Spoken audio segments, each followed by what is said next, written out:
Y'all ready? Yeah. Mm-hmm. Yep. Let's do it. Ladies and gentlemen, we are live on the Smacking Off podcast. I'm your host, Shannon Madden. I'm joined with my producer and co-host, Mr. Doug Phillips, for the CFP discussion. We finally know that the big mystery is over. Alabama made it. All right, guys, let's talk about it. Join with me. I have my dear friend. Of course, we're all friends here. We've known each other for a year. Dane Kelley, repping Clemson. Shaun Cagle, repping the OSU Fuckeyes. Shaun Cagle. Oh, the Big Ten. Okay. Yeah. You're backing away already. Shaun Cagle representing the mighty Alabama Crimson Tide. Timothy Bailey will be representing the Oklahoma Sooners. And this is want to start right here real quick. This is the Sooners' dream match. The Sooners have been crying about this match for forever. We want Bama. We want Bama. Well, there is a chance you might actually get Bama. How do you feel? I wanted Alabama and Clemson because I wanted to get Clemson back, and you never want to hear the "you avoided Alabama" discussion when talking about a national championship. But this is the first time Oklahoma and Georgia have ever played, and it's in the Rose Bowl, and that's pretty sweet. I think that's really cool. A great game. I mean, yeah, it's going to be a good game. It's been 37 years since the OU fans held up a sign that said we want Georgia in the 1980 season. Right. And hopefully, even though I haven't brought him in yet because he's not able to log in at the moment, hopefully we hope to have Curtis Dyers Jr. on repping the Bulldogs here just a little bit as well. So. Okay, so we got Alabama out of the way. Let's go back because we were laughing about this off air. The fact that they usually in something like this, when they have a big giant reveal show, they'll start with the bottom and work their way up to number one. This one we just kind of dump number 1, 2, and 3 out on the table and let's go to commercial real quick. So let's give Clemson proper respect due. Clemson is the number 1 team in the nation right now. Dane Kelley, take it away. Well, I don't know what you want me to say. It's about what I expected. I think I told you prior to the ACC championship game that I felt we would handle Miami, and that's what we saw. And I think as the season progressed from the Syracuse game forward, we just kind of got stronger. I think that game kind of woke up our guys and our coaching staff especially. And so here we are, and we get another, I guess, the rubber match with Alabama. I'm kind of disappointed it's in the semis, but looking forward to it. It should be a good game. Yeah, I think it's going to be an excellent game. Shaun, again, you just heard from Dane here a moment ago. How do you think Alabama fares in that matchup? It's really tough to say with Clemson. I mean, the first year we did – both games were really, really close. I'm talking about Alabama right now at this very moment. Now, again, Alabama is going to have a month to heal. We need that month. Desperate. Oh, man, we need it. We need it bad. It just all depends on how we prepare. We already know where Clemson's at. Clemson's the number 1 team. They deserve it. It all depends on how we prepare for the game, what players we have come back. We need to really work on the defense really bad. Offense, last game, wasn't really that great. I'm really wondering and want to see what's going to happen in this game. I think it'll be a good game. It should be.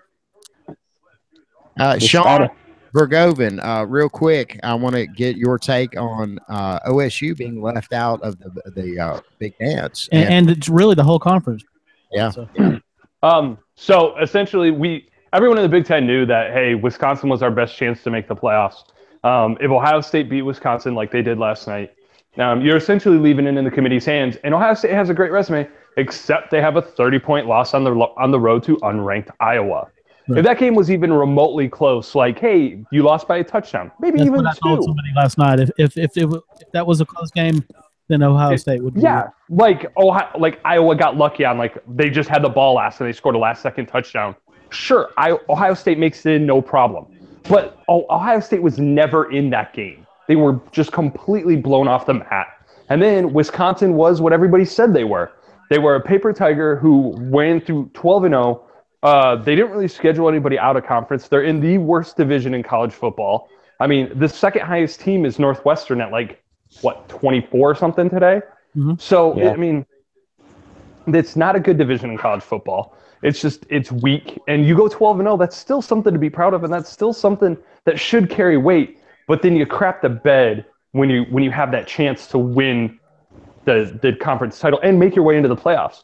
So it sucks, but I mean, it's really hard now. I mean, after we go through it all, I can argue on why Bama has a weaker resume than. That's my thought on the Big Ten being left out. I think it is what we thought it was. It comes down to the quality of loss. And and that. Again, we pointed this out last time that we had a discussion on the last episode. I can't remember if it was a square table discussion or segments, but it's just so weird that everything that Alabama had to hinge on was about losing. Had nothing to do with wins, had nothing to do. Of course, winning got them to the point where they were at, but ultimately it was decided on how people lost. Yes. Yeah. A close loss on the road in a rivalry game is going to carry more weight with the committee than a 30-point blowout on the road to an unranked team. Timothy, how do you feel about this? Well, just a few things to touch on. I also think that Ohio State had an opportunity last night to really put Wisconsin away several times and win dominantly. And a dominant win may have offset that bad loss that they had. But they had pick sixes, they had fumbles, they had a blocked field goal. They did everything they could to allow Wisconsin to stay in the game. That's what I was telling my wife last night when we were watching it. I said, you can't have a better scenario with what Bama's had happen today. Going down, you can't have a better scenario than Ohio State winning this game as sloppy as they've won. Yeah. I think if you look and like I said last night in our chat, if you go by resume and you go by who's probably a better team, you go Ohio State. If you go with I cannot forgive a 31-point loss to an unranked team, you go with Alabama. And I think the committee couldn't overlook that because Ohio State didn't give them a reason to last night. It's funny that you bring up the 31 because I honestly believe, and this is what Doug and myself were talking about off air, you have to wonder, and I don't know how unprecedented this is or not, because again, the committee is basing this decision off what happened this season. But don't think for a second. Last year has an influence. State lost to Clemson last year in the playoffs. I mean, pretty much, I'm sorry. Don't think for a second that didn't come up in this conversation. The 2015 Oklahoma loss had to Clemson is having an effect. Oklahoma throughout the season until just the last 2 weeks when some things really started to shape out. A couple weeks ago, Oklahoma had clearly a better resume than Clemson, but they weren't going to get the nod over them because look at what's happened in 2015. I mean, if you think that doesn't play a role or it's not in the back of their heads, I think that'd be crazy to believe that it's not. Right. Yeah, it's the human factor. That's what we all wanted, right? When we got rid of the BCS. I'm okay with it. In the end, if your team's in, they got, like I said last night, Alabama, Ohio State, Wisconsin, USC, whoever got left out, whichever three got left out has no complaints because they had an opportunity and they didn't take advantage. So there's only one team in the country that has reason to complain, and that's UCF. Yeah, they did everything you asked them to do. They won every game, and they're still not in the top. Still left out. Well, they're a group of 5 team, and they didn't schedule strong Power 5 opponents. If you want to get in, if you're a Power 5 team, listen, if you're a group of 5 team and you want to get into the playoff, and I'm not trying to bash UCF. I think they're a great team, and I think they're very good. I don't think they'd compete in the playoff. I think they can put up points, so that'd be interesting. But I will say to win their this. They get paired. You got to schedule like Fresno State did. Maybe it doesn't have to be Alabama in UW, but it has to be. You got to schedule some real dudes. Like you can't just be like. Now, to counter that argument, Western Michigan went to Oklahoma State last year, beat them, and still got left out of the playoffs. That's not that was Central Michigan. Was it? Yeah, it was one of those. Okay. Central. I was like, the direction schools all blend together. The directional schools all blend together. Better Dallas Cowboys current quarterback Cooper Rush. All right, so how do we feel about our games? We've already asked Shaun Cagle. Timothy, how do you feel about Georgia? I think this is the most ideal matchup of all the opponents if you're looking at it from an X's and O standpoint for Oklahoma. Mm-hmm. I think it's a strength on strength, and the Oklahoma offensive line this year, whenever the strength on strength is opponent's D line versus somebody else, versus our offensive line has won every one of those. Even against Ohio State, who I think has the best defensive line in the country, 1A, 1B with Clemson, whatever.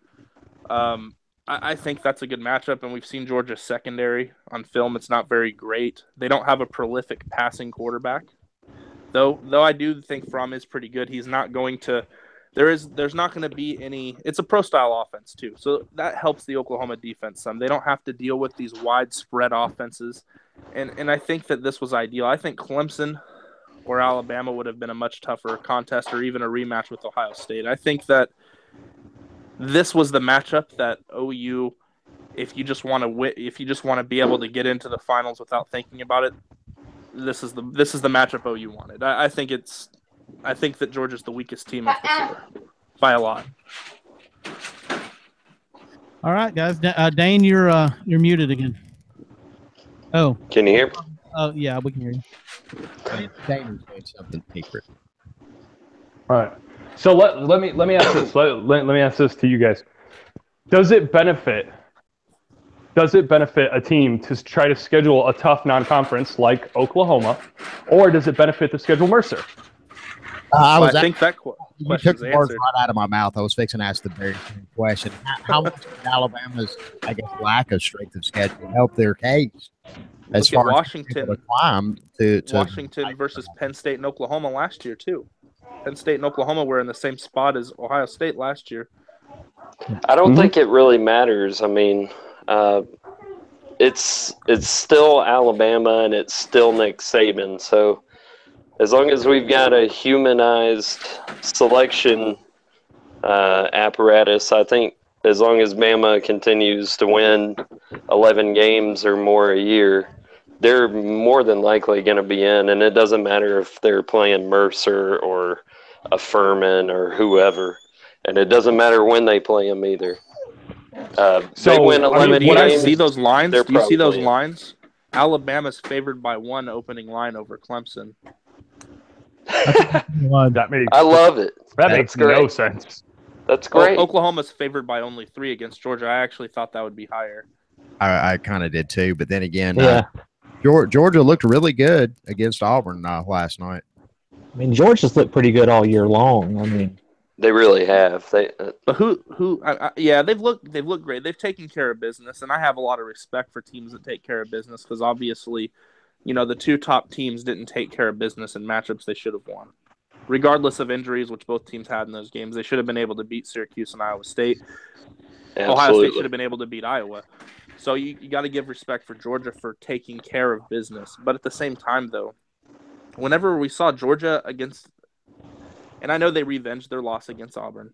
But Auburn, on their schedule, Auburn's the only team that had anything, going for them that Georgia played this year. Georgia didn't have to play Alabama.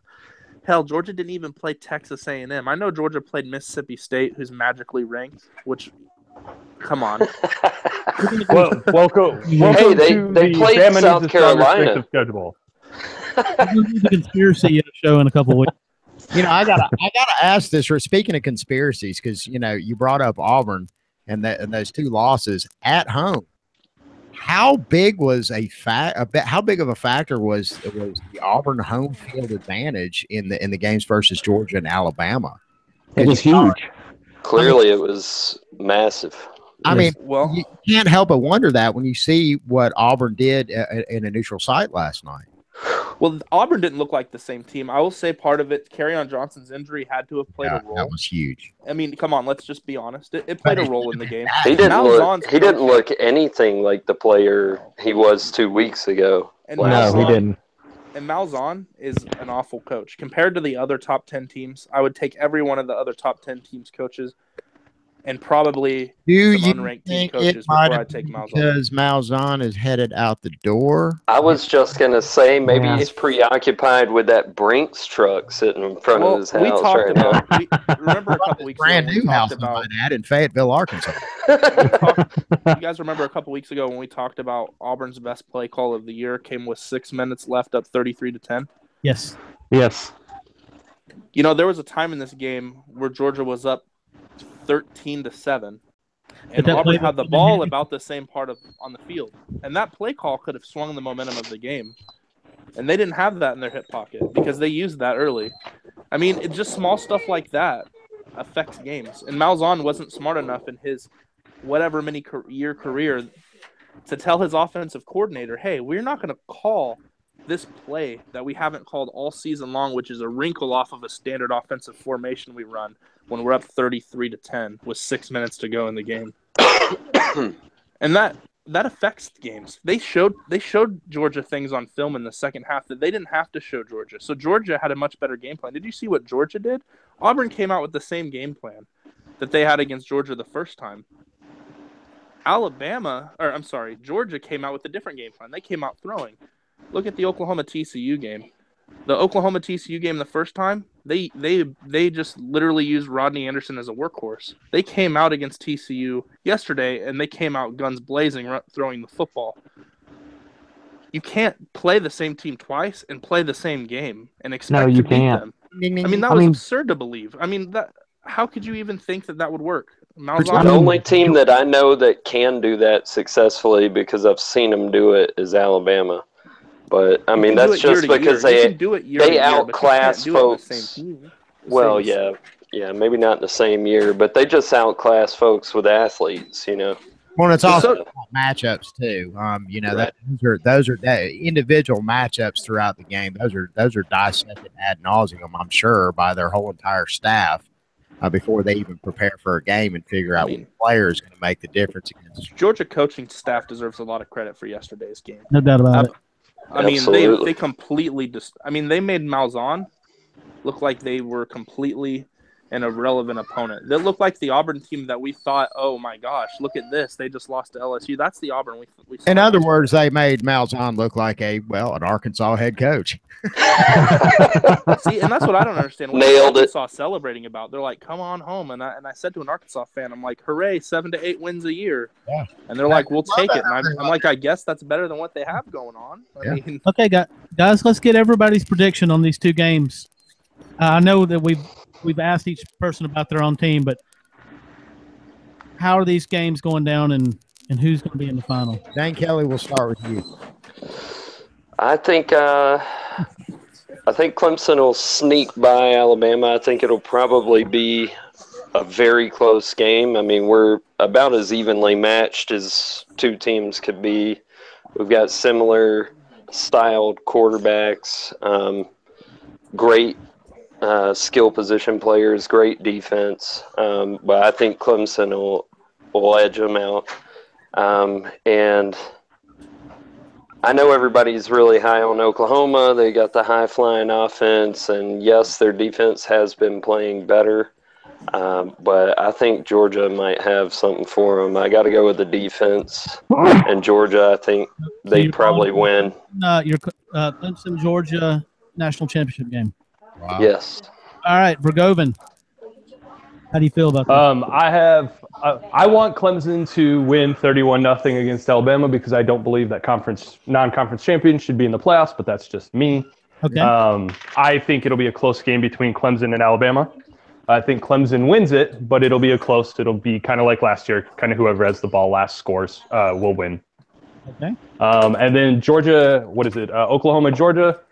I'm thinking Oklahoma wins this just because Baker Mayfield wills it.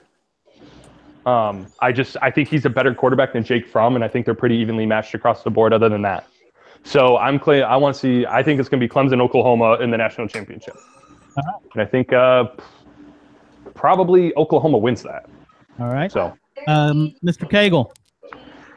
I think Clemson, Alabama, it's going to be a close game, but come on, I got to go with Alabama in that one. I'm not going with Clemson.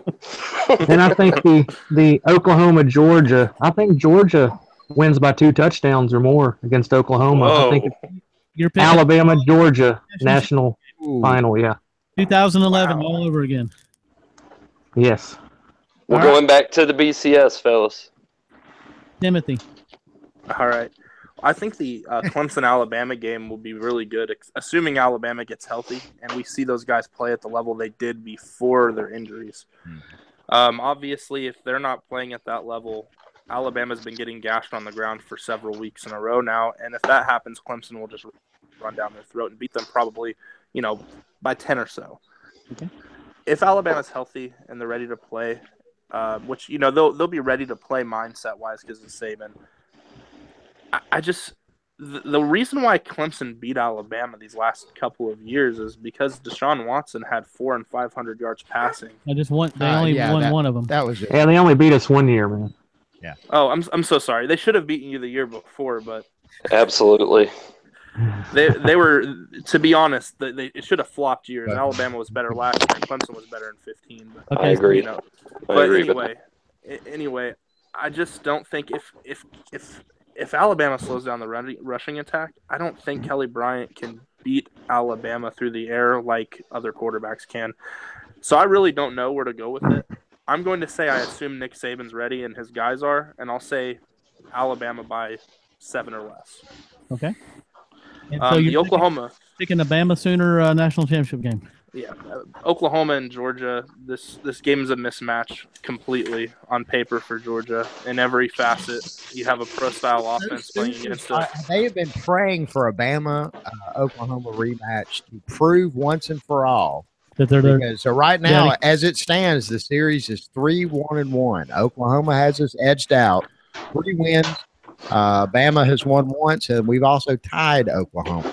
I think it'll be the normal 2-3 beatdown over a 3 in the Rose Bowl. I think Georgia's a good team, but I do think that they're a little ahead of schedule, a lot like Miami, except they didn't have to play Alabama in the SEC title game. I know it's because Alabama didn't earn their shot to get in there, but I guarantee you Alabama would be a better opponent than what Auburn did away from Jordan Hare. Shaun Cagle, would you? I love the slight dig. I just think that that game against Georgia will be something like 38-14. It'll be like the Sugar Bowl last year. All right. Goodness. The normal 2-3 blowout. It's happened every year. Let's make it 4 in a row. Fair enough. Fellas, I've really enjoyed this conversation. This has been awesome, and we'll be. I'll have a link up to this so for people to be able to listen to it all day long. Yeah, because it's important. There's some important information in this podcast, and I hope that everybody, if you can't cram it all in your ears the first time, go back and listen to it again because there's some good conversation here. Fellas, we thank you all so very much. We appreciate you spending your Sunday with us, and as always, thanks for having me. Except for Shaun Cagle. Absolutely.